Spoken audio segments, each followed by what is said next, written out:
नमस्कार दोस्तों। सनातन धर्म कह लो, चाहे हिंदू धर्म कह लो, या तो चाहे वैदिक संस्कृति कह लो, हम एक ही चीज़ की बात कर रहे हैं, वो है वैदिक हमारे स्क्रिप्चर्स। अब हमारे स्क्रिप्चर्स के अंदर वेद, उपनिषद, पुराण, षड दर्शन, फिर पंचम वेद कहे जाने वाले इतिहास ग्रंथ रामायण महाभारत, हम उनकी बात कर रहे होते हैं। बट जब भी कभी हम बाहर जाते हैं, किन्हीं से बात करते हैं कि हमारा जो हिंदू धर्म है वो साइंटिफिक है और पुराने टाइम से ही साइंटिफिक चीज़ें हम समझाते रहते हैं। बट फिर उनमें दो तरह के लोग होते हैं। एक होते हैं कि जो मान लेते हैं कि हाँ, अगर वेद उपनिषद के अंदर दिया है तो सही ही दिया होगा, और दूसरे ऐसे लोग होते हैं जो स्यूडो साइंस कह देंगे। अब स्यूडो साइंस मतलब कि गलत धारणा है आपकी कि आपने जो भी वेद के अंदर उपनिषद के अंदर साइंटिफिक चीज़ें दी है वो गलत गलत चीज़ें, उनमें कोई साइंटिफिक तथ्य या तो साइंटिफिक चीज़ें हैं नहीं। तो क्या सच में ऐसा है? और कई बार तो बॉलीवुड के कारण हमें OMG जैसी फिल्म मिल जाती है और फिल्म के अंदर बताते हैं कि अगर आप वो काले पत्थर यानी कि जो हमारे शिवलिंग है उनके ऊपर दूध चढ़ाते हो, इससे अच्छा तो इतना वेस्ट करने की जगह आप भिखारियों को दे दो या फिर तो किन्हीं गरीब को दे दो तो आपका भला होगा। तो क्या हम शिवलिंग के ऊपर दूध चढ़ाते हो साइंटिफिक है, या फिर तो कोई हमारे दादा परदादा की तरफ से, नाना की तरफ से हमें जो रीत मिली है कि जिसके अनुसार हम दूध चढ़ाते हैं वो कोई गलत ट्रैक पे जा रहे हैं और गलत कोई हमने ट्रेन पकड़ ली है, या फिर तो सच में कोई साइंटिफिक रीज़न है शिवलिंग के पीछे दूध चढ़ाने का। और ऐसी बहुत सारी चीज़ें हैं कि लाइक अगर हम कभी मंदिर में जाते हैं तो पालथी लगा कर बैठते हैं, हाथ जोड़कर भगवान को हम दर्शन करते हैं, भगवान को हम प्रार्थना करते हैं। फिर हमारे जो भी बहुत सारे त्यौहार आते हैं साल में, जैसे होली, धूलेटी, नवरात्रि, दिवाली या तो जन्माष्टमी हो गई, तो उनके अंदर बहुत सारे हवन करते हैं, हम कलर से खेलते हैं, फिर रात रात भर माता जी की आराधना करते हैं, माँ की पूजा करते हैं, साथ ही साथ हम व्रत उपवास आदि करते हैं। तो क्या इसके पीछे कोई साइंस है, या फिर तो हम ऐसे ही बस भगवान का नाम लेकर या तो डर के कारण हम भगवान की पूजा करते हैं? तो यही सारी चीज़ें समझने के लिए मैंने थोड़ा प्रयास किया और रिसर्च किया कि क्या है सत्य है या फिर तो सच में हम कोई गलत ट्रैक पर जा रहे हैं और हिंदू धर्म हमें बहुत ही गलत वाली चीज़ें सिखा रहा है। तो अब इसी चक्कर में मेरे पास कभी कभी तो ऐसा भी हुआ है कि कभी किसी ने मुझे कोई प्रश्न कर दिया तो मेरे पास काउंटर अटैक नहीं होता, तो फिर हम खुद ही उस चीज़ को समझने लग जाते कि ये स्यूडो साइंस है, हमारे हिंदू धर्म के अंदर ये वाली चीज़ें गलत समझाई गई है। तो इसी चीज़ को समझते हुए थोड़ा बहुत रिसर्च किया। अब रिसर्च के बाद में मुझे पता चला कि ढेर सारी चीज़ें ऐसी है जो कि स्यूडो साइंस है, बट 99% चीज़ें ऐसी है जो कि स्यूडो साइंस नहीं है। अब जिनमें ऐसी भी चीज़ें होती है कि लाइक हम भगवान सूर्यदेव को जल अर्पण करते हैं तो उसके पीछे भी साइंटिफिक रीज़न है, अगर यज्ञ करते हैं तो उसके पीछे भी साइंटिफिक कोई रीज़न है, अगर त्योहार है तो उसके पीछे भी कोई मेडिकल रीजन्स है जिस कारण हम व्रत उपवास आदि करते हैं। साथ ही साथ हमारे जो भी घर पे पूजा पाठ करते हैं, मंदिर पे जाकर पालथी लगाते हैं, अब पालथी लगाने के पीछे भी बहुत बड़ा साइंटिफिक रीज़न है कि जब भी हम कोई पूजा पाठ करते हैं तब पालथी लगाते हैं, खाना खाते समय पालथी लगाते हैं, या फिर मंदिर में जाते हैं तब पालथी लगाते हैं, तो इसके पीछे भी साइंटिफिक रीज़न है। तो एक एक चीज़ें मैंने समझी है और नेक्स्ट हम जब भी आगे वीडियोज़ लाएंगे उसमें ये सारी चीज़ें समझाएंगे। अब देखो, ये शैडो सत्व, इसका मतलब ही यही होता है कि अंधकार से उजाले की तरफ, यानी कि जो सत्य होता है वो हमारे सामने ही होता है, बट किसी न किसी छाया की वजह से, किसी न किसी परछाई की, अंधकार की वजह से हमें दिखता नहीं है। तो इसी कारण से यह वाला चैनल का उद्देश्य यही है कि हम आगे जाकर ये जो सारी चीज़ें हैं उसको समझें और इसे हम तोड़कर देखें। अब साथ ही साथ हम इस वीडियो में पुराण की बात करने वाले हैं, क्योंकि सबसे डिबेटेबल जो हमारे ग्रंथ है उनमें से सबसे डिबेटेबल और सबसे जो शंकास्पद ग्रंथ है वो पुराण है, क्योंकि पुराण के अंदर बहुत सारी चीज़ें काल्पनिक है। अब काल्पनिक चीज़ों को आजकल लोगों ने समझ लिया है कि ये सारी चीज़ें साइंटिफिक नहीं है, बस हमें कहानियों के माध्यम से उल्लू बनाया जा रहा है। बट जब मैंने पुराण पढ़ना स्टार्ट किया तब मुझे समझ आया कि इसके अंदर इतना गहरा साइंस है जो कि हमें षड दर्शन समझाते हैं। भगवत गीता में भगवान श्री कृष्ण हमें कुछ कुछ चीज़ें समझाते हैं जो कि हमारे समझ में नहीं आती है, वो चीज़ें हमें पुराण समझाता है। क्योंकि पुराण के अंदर बहुत ही कह सकते हैं कि एकदम ही नीचे वाले लेवल पर, एकदम ही लोअर लेवल पर बातें समझाई गई है। लाइक कृष्ण भगवान हमें एक बालक के रूप में आकर दर्शन शास्त्र समझाता है। अब दर्शन यानी कि जो फिलोसॉफीज है हमारी, षड दर्शन, जो कि डीप होती है, हाईएस्ट लेवल की होती है और बहुत डीप होती है, वो सारी चीज़ें पुराणों के अंदर हमें एक कहानी के रूप में समझाई है। साथ ही साथ पुराण के 10 डायमेंशन होने चाहिए। अब 10 डायमेंशन हमें नहीं पता होंगे, इसका रीज़न है कि आजकल जो हम पुराण समझते हैं या तो सुनते हैं वो व्यासपीठ के ऊपर बैठे हुए व्यास के द्वारा सुनते हैं। अब वो लोग हमें सिर्फ उनमें भक्ति योगी समझाते हैं कि भगवान श्री कृष्ण की आराधना करो, उनके चमत्कार दिखाओ, उनकी लीलाएं दिखाओ, बट कहीं पर भी उनके 10 डायमेंशंस की बात नहीं होती है।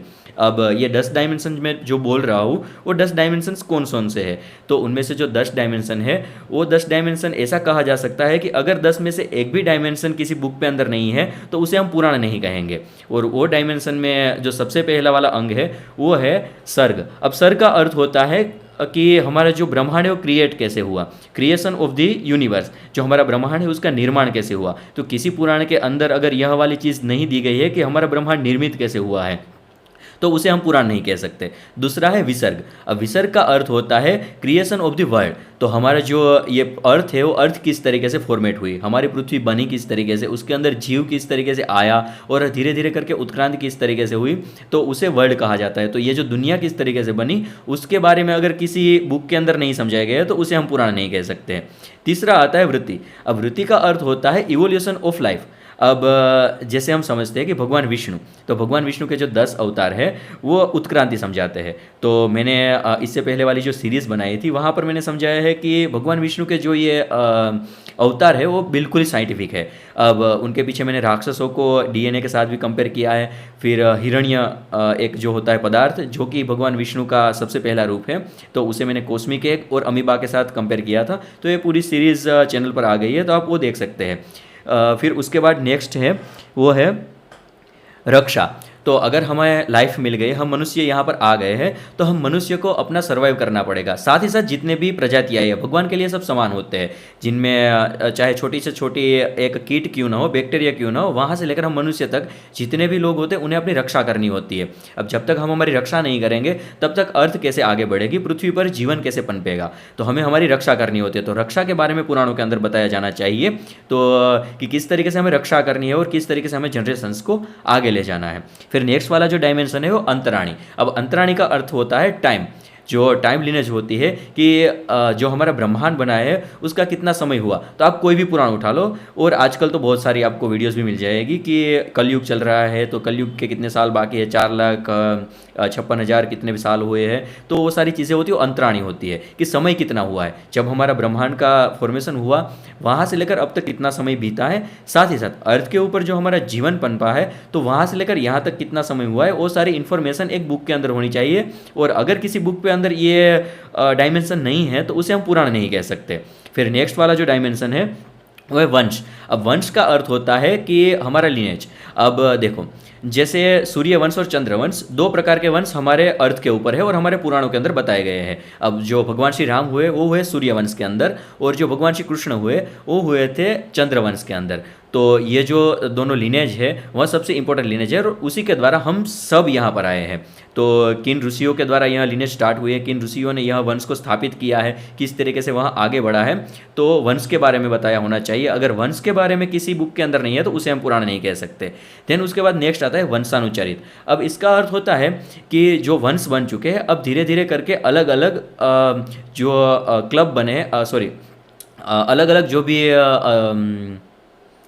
अब वंशानुचरित, तो वंशानुचरित का अर्थ होता है कि अलग अलग जो राजा होते हैं उनके लिनेज बनते हैं नेक्स्ट जनरेशन के लिए, तो उन्हें वंशानुचरित कहते हैं। जैसे चोल हो गए, जैसे मौर्य हो गए, वैसे भगवान श्री राम आए थे तो रघुवंश हो गया उनका, चंद्रवंश यदुवंश के अंदर भगवान श्री कृष्ण आए तो यदुवंश हो गया, तो उन्हें हम वंशानुचरित कहेंगे। अब इसके बाद आता है संस्था। अब संस्था, तो संस्था का अर्थ क्या होता है, तो संस्था का अर्थ होता है कि हमारी सोसाइटी, हमारा समाज, जो कि हमारे आसपास जितना भी हम समाज देखते हैं, हमारी जो सोसाइटी देखते हैं वो संगठित कैसे होनी चाहिए। साथ ही साथ इन्हीं प्रकरण के अंदर हमें समझाया गया सोसाइटी कैसी होनी चाहिए, धर्म के अनुसार किस तरीके से सोसाइटी में चारों वर्णों को एक साथ रहना है और एक दूसरे को हेल्प करनी है। यह सारी चीज़ें पुराणों में बताई गई है संस्था के अंदर। तो सोसाइटी के बारे में जो चीज़ें समझाई गई उसे संस्था होती है, और अगर किन्हीं बुक के अंदर यह संस्था वाला टॉपिक नहीं है तो उन्हें हम पुराण नहीं कह सकते।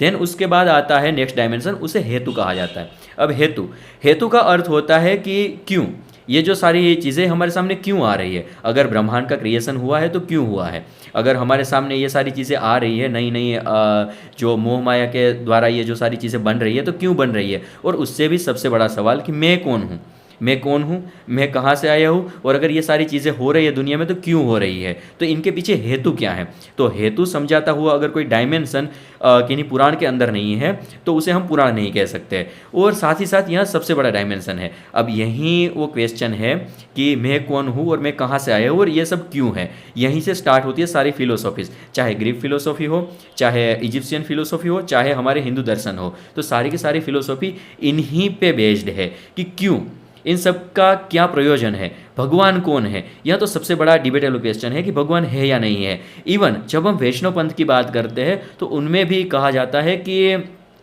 सबसे पहले तो भगवान है या नहीं है। अगर भगवान है तो इट्स ओके, बट भगवान नहीं है तो भक्त उन्हें प्राप्त करते हैं, भक्त अपने इमेजिनेशन के द्वारा भगवान को यहाँ पर लाते हैं और भगवान का वह एक रूप बनाते हैं। जैसे कि अगर हम अर्जुन की बात करें तो अर्जुन को भी भगवान के दर्शन हुए थे विराट रूप के। साथ ही साथ अगर बात करें हम यशोदा जी की, तो यशोदा जी को भी भगवान का दर्शन हुए हैं उनके मुख के अंदर। तो अगर हम ऐसा सोचें कि भक्त जो भी रूप चाहता है वो रूप ब्रह्म लेकर आता है, बट इन पे भी एक डिबेटेबल क्वेश्चन है कि अगर भगवान नित्य है तो चलो दर्शन दे भी सकते हैं, बट भगवान तो अनित्य है, तो अनित्य है तो हमें दर्शन कैसे दे सकते हैं। तो इसी कारण फिर यहाँ से दर्शन शास्त्र की बहुत सारी चीज़ें हैं जो पुराणों के अंदर बताई है कि अगर भगवान है तो क्यों है, ये हेतु क्यों है, भगवान कौन है, भगवान किस तरीके से हमें दर्शन देते हैं। तो बस यही डायमेंशन एक पुराण का है जो कि बहुत डीप डायमेंशन है। उसके बाद जो आखिरी वाला डायमेंशन है वो अपाश्रय। अब अपाश्रय का अर्थ होता है सुप्रीम बीइंग। तो जैसे मैंने हेतु में बताया कि भगवान के ऊपर बहुत सारे क्वेश्चंस होते हैं कि भगवान है या नहीं है। अगर है तो भगवान नित्य है तो कैसे दर्शन दे, नित्य है तो दर्शन दे सकते हैं, अगर अनित्य है तो वहाँ दर्शन कैसे दे सकते हैं। तो यहाँ पर सुप्रीम बीइंग के बारे में बताया है कि भगवान जो कि सबसे ऊपर है, जिसे हम ब्रह्म, परमात्मा, परमेश्वर कई सारे नामों से जान सकते हैं, तो वो कौन है, क्या है, सुप्रीम बीइंग के हम कैसे प्राप्त कर सकते हैं, मोक्ष की तरफ कैसे आरूढ़ हो सकते हैं। तो हमारे लिए जो भी दुनिया होती है वो दुनिया कहाँ से स्टार्ट होती है, जहाँ से ब्रह्मांड का आरंभ हुआ, बट ख़त्म कहाँ पर होती है, जहाँ पे हमें मोक्ष मिलता है। अगर मुझे मोक्ष मिल जाता है तो वहीं पर मेरी जो भी सारी जर्नी है वो ख़त्म हो जाएगी। तो इसी कारण अपाश्रय यानी कि सुप्रीम बीइंग वो हमारा at the end last point होता है, लास्ट गोल होता है, जहाँ तक हमें पहुँचना होता है। तो यही पुराणों के डायमेंशन है 10, जिनके द्वारा हम एक के बाद एक समझ समझ के मोक्ष की तरफ जा सकते हैं। तो यहाँ पर मुझे तो कहीं पर भी ऐसी कोई चीज़ दिखाई नहीं दे रही है जहाँ पर हम काल्पनिक हो। बस हाँ, उनमें कोई कोई चीज़ काल्पनिक दी है कि भगवान कृष्ण के कोई कोई काल्पनिक कहानियाँ बताई गई हो, काल्पनिक कोई ऐसी लीलाएँ बताई गई हो जो कि हमारी लाइफ की जर्नी में हमें काम आए। और साथ ही साथ भगवान राम भी है तो उनके बारे में भी बहुत सारी ऐसी कहानियाँ हैं जिनके द्वारा हम हमारी जो जर्नी है उन्हें समझ सकते हैं और ईजिली हम हमारी लाइफ में फ्लुएंटली जा सके। और यह सारी चीज़ें हम शैडो सत्व पे बात करेंगे ही, बट इसके अलावा हम बहुत सारी चीज़ें भी डिस्कस करने वाले हैं। मैंने एक प्लेलिस्ट बनाया है और प्लेलिस्ट के अंदर हम जो वेद के देवता हैं, जैसे 12 आदित्य, 11 रुद्र, हमारे जो 33 कोटि देवता है, तो एक एक कर हम उन्हें समझेंगे कि उनका जो फिजिकल फॉर्म है वो कैसा है। अगर हमारे सामने दिख रहे हो तो लिटरली क्या कहना चाहते हो, उनके द्वारा वो क्या समझाना चाहते हैं। पुराणों के अंदर भी ऐसी कहानियाँ हैं जो कि हमें ज्योतिष शास्त्र समझाती है, तो उनको भी हम डीपली समझेंगे कि क्या क्या चीज़ें हमें समझनी है, उनसे समझनी चाहिए तो सीखनी चाहिए। तो यही सारी चीज़ें हम इस चैनल पर डिस्कस करने वाले हैं। और आई थिंक इसी कारण शैडो सत्व का जन्म हुआ है। इतनी सारी पढ़ाई के बाद जब ये वाली चीज़ मेरे हाथ में आई तो मुझे लगा कि कहीं ना कहीं हमारे धर्म के बारे में बहुत सारी चीज़ें हम गलत समझ रहे हैं। तो इन्हीं गलत चीज़ों को सही करने के लिए मैंने शैडो सत्व चैनल को स्टार्ट किया है। तो अगर आपको पसंद आता है कि मैंने जो रिसर्च की है वो आपको समझ आती है तो बस मेरे साथ जुड़े रहिए, और अगर अच्छी लगती है अपने फ्रेंड्स और फैमिली के साथ शेयर करें, हम साथ में कॉन्शियस होएंगे। धन्यवाद।